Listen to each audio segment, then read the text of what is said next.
Aujourd'hui, je vous propose une stratégie un petit peu plus complexe. Lorsque le CCI sort de sa zone de survente et qu'il repasse la ligne des zéros, eh bien, on a 91% de chances de voir les cours continuer de monter. On va voir ça en détail dans cette vidéo-ci.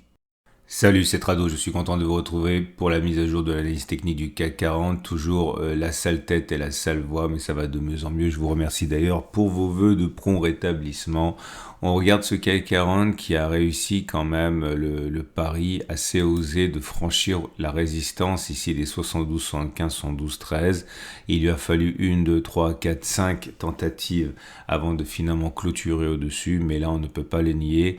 Il est vrai que les bonnes nouvelles venant de Chine avec l'obligation des banques d'acheter et de soutenir la bourse chinoise a aidé quand même cette tentative à devenir fructueuse. En tout cas, cette résistance n'existe plus. Et c'est donc le scénario haussier qui l'emporte pour encore un petit moment. Alors, qu'attend pour l'instant? Alors, j'aimerais revenir sur plusieurs choses. La première des choses, c'est les bougies Aiki-Nashi.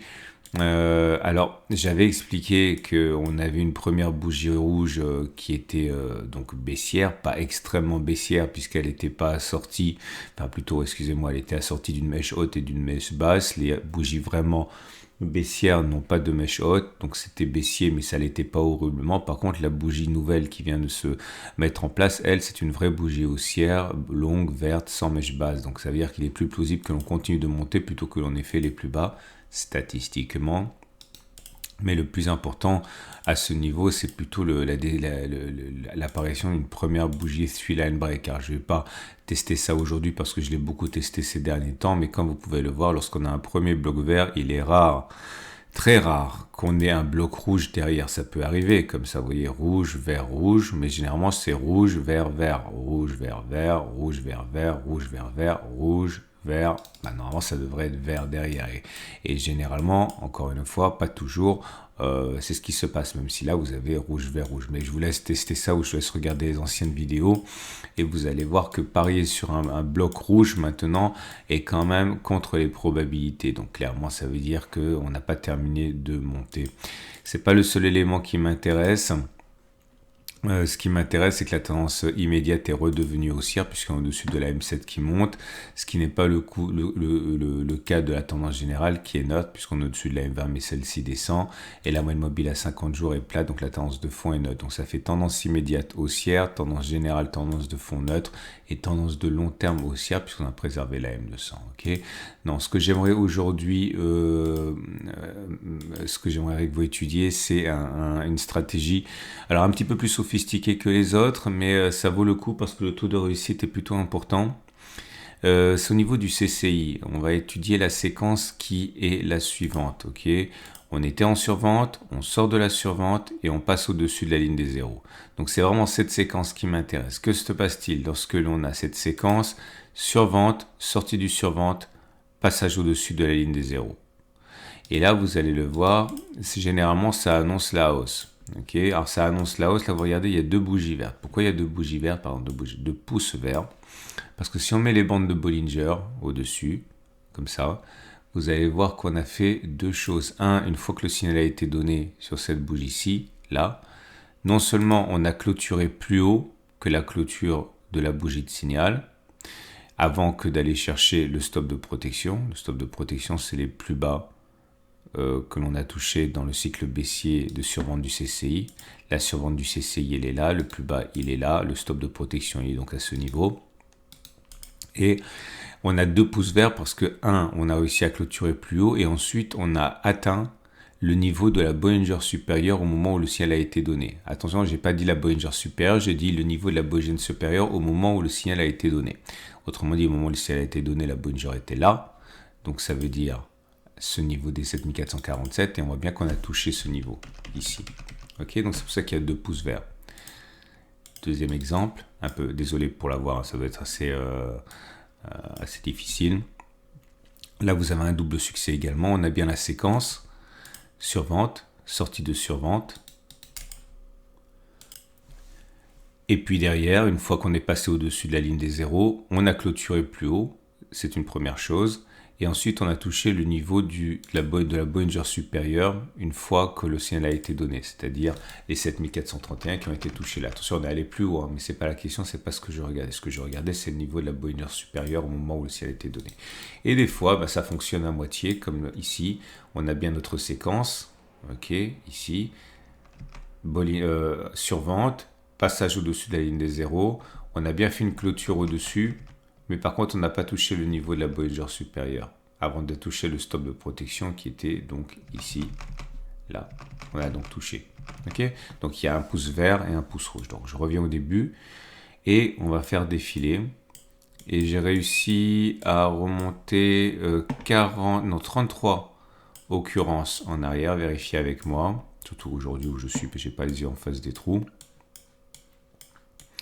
Je fais défiler, je fais défiler, je fais défiler et encore défiler et c'est terminé. Je suis remonté jusqu'en 2018, donc 5 ans en arrière et 33 occurrences et voilà l'idée. Peut-on à partir d'aujourd'hui, puisque l'on a eu le signal suivant, survente, sortie de survente, passage au-dessus de la zone de 0 ici, peut-on envisager que l'on aille et que l'on clôture plus haut que le niveau de clôture d'aujourd'hui 7324,7?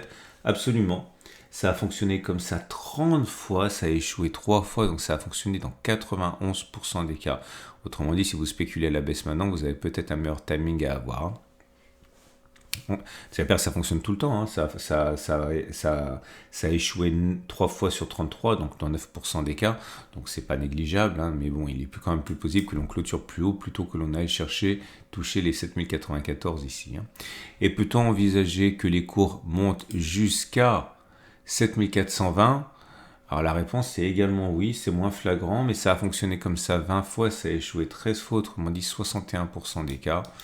Bon, on va encore une fois parier sur le fait que la hausse soit terminée relève plus du sentiment que de la réalité scientifique. Hein. Pour l'instant, encore une fois, au regard de ce qui vient de se passer, clairement ça veut dire qu'on va aller chercher la prochaine résistance, quoi. Et après on verra. Deuxième élément technique qu'il faut que j'apporte à votre connaissance, mais je ne l'ai pas testé, je l'ai déjà testé le mois dernier, donc je vous invite à regarder les précédentes vidéos. C'est au niveau de la courbe Kopok, non pas de la courbe Kopok, c'est au niveau du cycle de Schaff qui donne un signal haussier en sortant de sa zone de survente aussi. On sait que c'est très efficace aussi, hein, mais enfin je l'ai déjà testé. On va donc terminer avec... Donc j'ai pris le parti de ne pas voir avec vous ce qui ne change pas pour raccourcir la durée des vidéos. Je vous parle uniquement de ce qu'il y a de neuf et puis toute manière, si vous êtes des habitués de format, vous savez très bien où regarder à présent, vous avez besoin en quelque sorte d'une confirmation. Ah, un truc important, j'ai oublié d'en parler, vague de Wolf, hein. Ça j'ai oublié de le dire. Regardez, 1, 3, 5, comme ça, 1, 3, 5, et vous savez qu'il est beaucoup plus plausible que l'on aille chercher le niveau du 4 ici, 1, 2, 3, 4, 5, plutôt qu'on ne le fasse pas. Ok, donc ça donnerait même un objectif des 7468. Je vais mettre un tutoriel juste en dessous de la vidéo pour que vous familiarisiez avec ça. C'est trop long, je ne vais pas l'expliquer dans cette vidéo. Si je vous propose un tutoriel, c'est pareil. Mais voilà, l'idée qu'on a cherché 7477, là, n'est absolument pas lunaire, quoi. Hein. Donc voilà, ça veut dire clairement que c'est pas, ça, on n'a pas terminé de monter. Alors, l'Ishimoku nous apporte rien. J'ai dit que j'en parlerai pas, mais j'en parle parce qu'il y a beaucoup de fans. On est toujours en trading range, hein, sur l'Ishimoku, il n'y a rien à dire. On est là-dedans désespérément. On va passer donc au trade du jour. Votre rendez-vous avec IG. IG, bien plus que du trading. Une équipe d'experts à vos côtés. Si vous êtes haussier, vous l'avez compris, hein, vous avez la possibilité de trader à la hausse. Ça m'embête parce que maintenant la hausse est quand même bien engagée. Ça serait bien d'attendre une petite consolidation s'il y en a une, ok, avant de parier sur un retour sur des niveaux plus élevés. Et si vous voulez spéculer à la baisse, du coup, il faut faire attention parce que là, ça devrait monter. Donc, si vous voulez spéculer à la baisse, attendez un peu que ça monte quand même. Hein. Par exemple, attendre ce niveau-là, spéculer à la baisse à ce niveau-là, stop de protection au-dessus des plus hauts, 1,4 de ratio gain-risque, ça va, hein, ça passe. Voilà, désolé encore pour ce format d'outre-tombe. Vous avez plein de vidéos qui vous attendent, notamment préparer la semaine de retraite, préparer votre retraite, préparer la semaine de trading, investir dans l'or, bref, beaucoup de choses. Et je vous rappelle que si vous voulez passer à l'acte et trader avec mon partenaire IG, avec des CFD à risque limité, avec des Turbo 24, vous avez l'explication de la manière dont ça fonctionne dans la vidéo justement préparation de la semaine de trading. Il y a un tutoriel pour utiliser les Turbo 24.